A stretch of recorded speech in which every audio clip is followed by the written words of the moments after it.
केंद्रीय गृह मंत्रालय के इंटरवेंशन के बाद और केंद्रीय गृह मंत्रालय की चिट्ठी के बाद, जिसको लेकर यह कहा जा रहा है FA नंबर 1302/36/2022 C&S, 3 अप्रैल 2023 को एक चिट्ठी केंद्रीय गृह मंत्रालय ने जम्मू कश्मीर की सरकार को लिखी और इस चिट्ठी में जम्मू कश्मीर की सरकार ने चिंता इस बात पर जताई कि Jammu Kashmir service selection board, जिसे मैंडेट दिया गया है जम्मू कश्मीर में इम्तिहान कराने का और नॉन गजेटेड पोजीशंस के लिए लोगों को, बच्चों को रिक्रूट करने का, क्या वजह है कि Jammu Kashmir service selection board इसी रिक्रूटमेंट को करने में असफल हो रहा है? क्यों इतना हंगामा है जम्मू कश्मीर की सड़कों के ऊपर और क्यों कश्मीर बेस्ड पॉलिटिकल पार्टीज के नेताओं को कचौनी चौक में आना पड़ा और कैंडल लाइट मार्च में स्टूडेंट्स के साथ खड़ा होना पड़ा? क्या वजह है कि सोशल मीडिया के ऊपर बवाल है? क्या वजह है कि यूट्यूब के ऊपर वीडियोस बन रही हैं? और क्या वजह है कि Jammu Kashmir service selection board की कोई भी रिक्रूटमेंट अगर होती है, उस रिक्रूटमेंट के ऊपर सवाल खड़े किए जा रहे हैं? क्यों बच्चे बवाल कर रहे हैं जम्मू कश्मीर में? ये सवाल हालांकि लेफ्टिनेंट गवर्नर मनोज सिन्हा और उनके शासन को खुद पूछना चाहिए था और उस पर चिंतन मंथन, गहन चिंतन मंथन उनको खुद करना चाहिए था। मगर जब आपको ब्यूरोक्रेट्स कन्विंस कर दें कि जो काम हमने किया है वो बिल्कुल सही है, तो शासक भी क्या करे, उसे तो चलना ब्यूरोक्रेट्स के साथ ही है।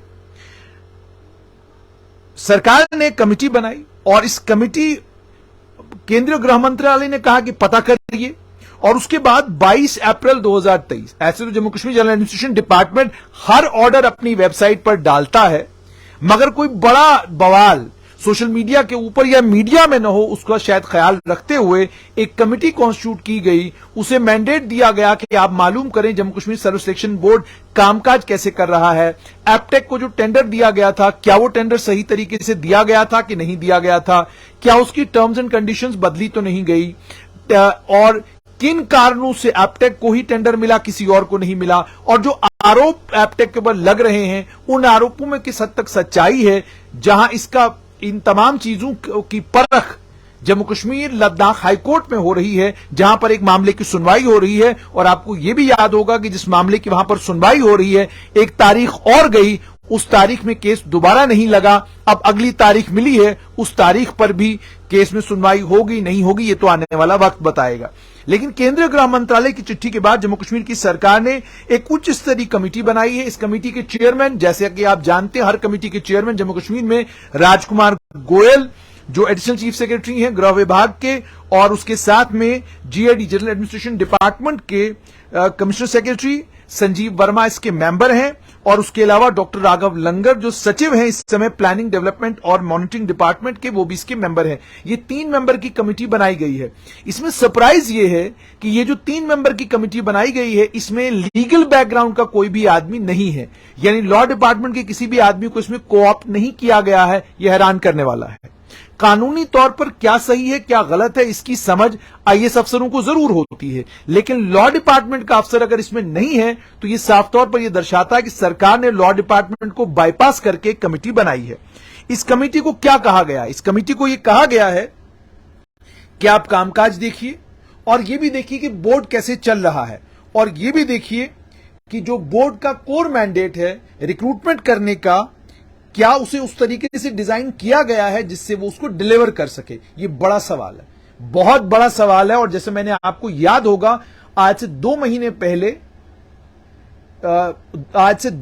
पहले, और अगर मैं बात करूं तो ये मार्च का महीना था, और मार्च के महीने में मैंने 29 मार्च को एक लाइव किया था, और उस लाइव में मैंने यही सब बातें की थी।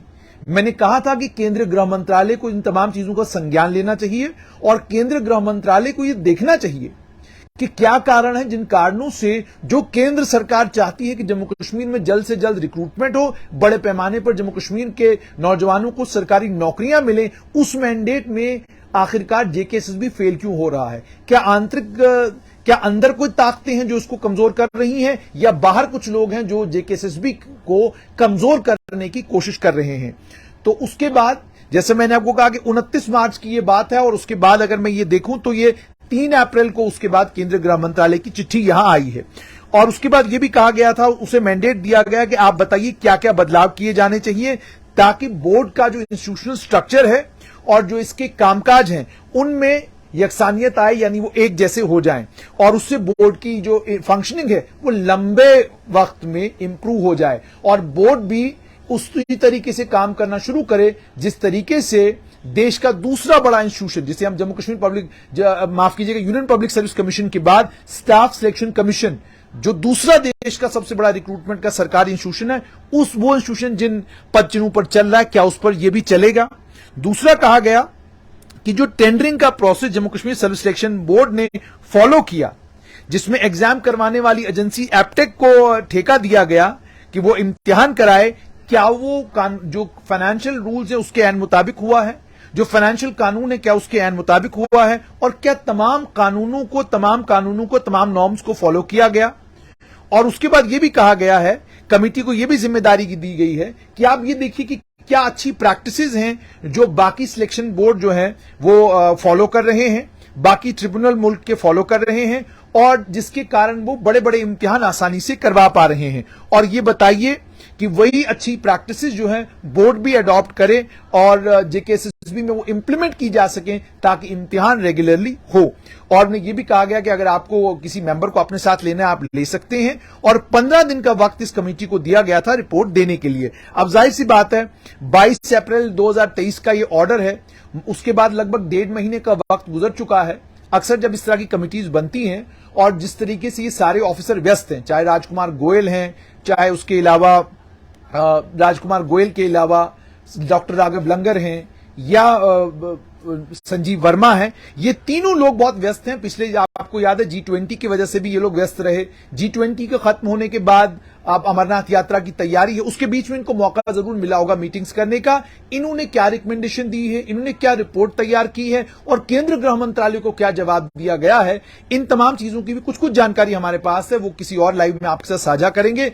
लेकिन फिलहाल ये कि Jammu Kashmir service selection board के कामकाज के ऊपर एक तरह से गृह मंत्रालय ने सवाल खड़े किए हैं और केंद्रीय गृह मंत्रालय ने जम्मू कश्मीर की सरकार को कहा है कि आप हमको बताइए कि कारण क्या है, क्यों नहीं रिक्रूटमेंट का प्रोसेस जम्मू कश्मीर में मुकम्मल हो रहा है। अब ये तो मैंने आपको बता दिया कि 3 मेंबर की ये कमेटी 22 अप्रैल 2023 को बनी। अब थोड़ी सी और जानकारी मैं आपको दे दूं। पहली बात तो ये, जैसे मैंने पिछली बार भी कहा था, बहुत सारे बच्चों ने उस पर ऐतराज भी जताया और उन्होंने ये कहा कि जनाब Jammu Kashmir service selection board में जो सब इंस्पेक्टर की रिक्रूटमेंट का इम्तिहान हो चुका है, उस इम्तिहान को लेकर बच्चों ने ये कहा कि जी हमने तो इम्तिहान पास किया, आप दोबारा एग्जाम की बात कर रहे हैं। तो पहले मैंने आपको बताया कि मैं दोबारा उस एग्जाम की बात नहीं कर रहा, मैं ये कह रहा हूं कि जो और सब इंस्पेक्टर की रिक्रूटमेंट के लिए 700 से ज्यादा पोस्टें रेफर की गई हैं Jammu Kashmir service selection board को, उन्हें बोर्ड से वापस ले लिया जाना चाहिए और गृह विभाग को Jammu Kashmir police recruitment board को दोबारा कॉन्स्टिट्यूट करके जल्द से जल्द उन इम्तिहानों को कराना चाहिए। क्योंकि देखिए मजाक बन रहा है, एक लंबे वक्त से आप इंतजार कर रहे हैं कि कोर्ट का फैसला आएगा। अब कोर्ट में केस लग नहीं रहा, आपके कोर्ट में केस का नंबर बहुत नीचे होता है, कमिटी आपने बना दी है, कमिटी ऑलरेडी इस पर काम कर रही है। तो अगर कमिटी आपने बना दी है, कमिटी ऑलरेडी इस पर काम कर रही है, तो फिर सवाल यह पैदा होता है फिर आप क्यों इस असमंजस की स्थिति में हैं। बेटर नहीं है कि रिक्रूटमेंट को स्पीड अप करने के लिए आप फौरन जो है इस रिक्रूटमेंट को हवाले कर दें आप Jammu Kashmir police recruitment board के, ताकि Jammu Kashmir police recruitment board ये जो 700 बच्चे हैं इनको तो कम से कम रिक्रूट करे। अब देखिए 1200 बच्चे तो ऑलरेडी परेशानी का शिकार हैं, जेई सिविल जल शक्ति के बच्चे परेशान हैं, फाक के बच्चे परेशान हैं, ये सारे बच्चे जो है इस वक्त असमंजस की स्थिति में हैं। और इस बात का भी ख्याल करें कि इन बच्चों की उम्रें, बार बार कह रहा हूं मैं, इन बच्चों की उम्रें आगे चली जा रही हैं, ये बाद में दौड़ नहीं पाएंगे, इनके लिए रेस निकालना मुश्किल हो जाएगा। और आपने फिजिकल बाद में रखा है, मेहरबानी करें इन बच्चों के ऊपर रहम करें। अगर आपने नहीं करना है एग्जाम मुकम्मल तो भी इन बच्चों को बताएं, अगर आपने मुकम्मल करना है तो कम से कम उसको कंक्लूड करें, क्योंकि आप इन बच्चों की मेंटल जो एंजाइटी है उसको बढ़ा रहे हैं, इनको और ज्यादा परेशान कर रहे हैं, ये प्रताड़ित हो रहे हैं अननेसेसरली। लड़ाई क्या कहते हैं स्टूडेंट्स की है और Jammu Kashmir service selection board की है, इसमें कसूर बेचारे इन बच्चों का क्या, जिन बच्चों ने मेहनत करके इम्तिहान दिया है और जो लोग सिलेक्ट हुए हैं। तो सरकार को थोड़ा सा, मैं कहता हूं थोड़ा सा आप दिल अगर आपके पास है, उस दिल से थोड़ा काम लीजिए, बड़प्पन दिखाइए और कुछ ऐसा कर जाइए ताकि इन बच्चों का फ्यूचर, इन बच्चों का आने वाला मुस्तकबिल बच सके। अगर बच्चे एप्टेक के ऊपर शिकायत कर रहे हैं तो विड्रॉ करने में कौन सा आसमान गिर जाएगा, क्या कौन सा आसमान गिर जाएगा। आप एक कंपनी को कहेंगे कि जी ठीक है आप इतनी जगह पर ब्लैकलिस्टेड हैं या आपके खिलाफ आरोप हैं या आपके खिलाफ मामले कोर्ट में हैं, आपके साथ हम आगे बढ़ना नहीं चाहते हैं, ठीक है, तो आप लिटिगेशन में जाइए, कोई बात नहीं, लेकिन हम आपसे इम्तिहान नहीं कराएंगे, किसी और एजेंसी को ले आएंगे। इसमें कोई मतलब ब्यूरोक्रेटिक एरोगेंस इतनी नहीं होनी चाहिए। आप भी ब्यूरोक्रेट हैं, आपके भी बच्चे हैं, आपका भी संसार है, आपका भी घर परिवार है, और आप भी मानसिक प्रताड़ना से गुजरते हैं। मेंटल टेंशन आप लोगों की भी होती है। आप सोचिए इन बच्चों का हाल क्या होगा, और खास तौर पर वो जो गरीब घरों से बच्चे आते हैं, जो पहाड़ों से, देहातों से, जम्मू में अलग अलग जगहों पर लाइब्रेरी में बैठ बैठ के पढ़ रहे हैं। उन पर रहम खाइए, उन बच्चों के ऊपर। वो बच्चों की बहुत बुरी हालत है, छोटे छोटे कमरों में रहते, गर्मी बढ़ रही है यहां पर। बहुत सारे बच्चे ठंडे इलाकों के, उनके लिए और ज्यादा परेशानी कि ना इम्तिहान हो रहा है, ना हम घर जा सकते हैं। घर चले जाएंगे तो इम्तिहान होगा। और फिर ये तमाशा, ये CUT का आपने देख ही लिया कि बच्चे जो हैं बेचारे पंजाब पहुंच रहे हैं और वहां पर उनको पता चल रहा है कि जनाब हमारा इम्तिहान कैंसिल हो गया। तो ये सारी जो परेशानियां हैं, इनका हल निकालने की जरूरत है।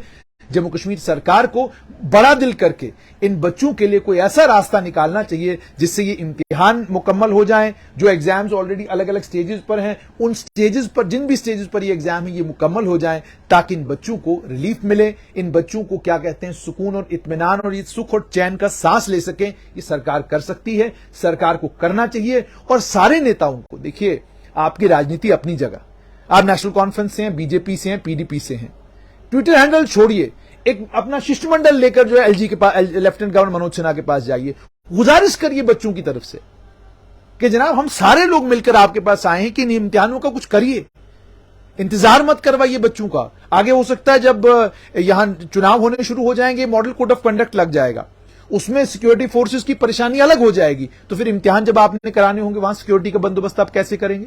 तो इन सारी चीजों को ध्यान में रखते हुए ये 3 मेंबर की कमेटी जो बनाई गई है, इसका मैंडेट है, ये Jammu Kashmir service selection board के कामकाज पर तो नजर रखेगी ही, और बहुत सारे स्टेप्स भी बताएगी क्या कुछ करना है। लेकिन जहां ये कमेटी काम कर रही है, वहीं पर सरकार को भी बड़ा दिल दिखाकर कोई ऐसा रास्ता निकालना चाहिए जिस रास्ते से इन बच्चों का, जिन्होंने इम्तिहान दिया है, उनका भला हो, और जो तैयारियां कर रहे हैं वो कम से कम उन इम्तिहानों में बैठ सकें जिन इम्तिहानों की उन्होंने तैयारी की है। और एक और मेरी एंड पे छोटी सी एक और गुजारिश आपसे, अगर आपको Jammu Kashmir service selection board पर लगता है कि बच्चों को विश्वास नहीं है, तो ये इम्तिहान PSC से करवाइए। आप मैंडेट तो PSC का है ना ऑलरेडी इम्तिहान कराने का, तो उसमें अगर वो गेजेटेड के करा सकते हैं, छोटी सी मामूली सी लाइन एक लिखकर रूल्स के अंदर थोड़ा सा बदलाव करके आप नॉन गेजेटेड के भी PSC से करवा सकते हैं। लेकिन इतना इंतजार बच्चों को करवाना, उनकी जहनी परेशानी बढ़ाना, मुझे लगता है ये गलत है।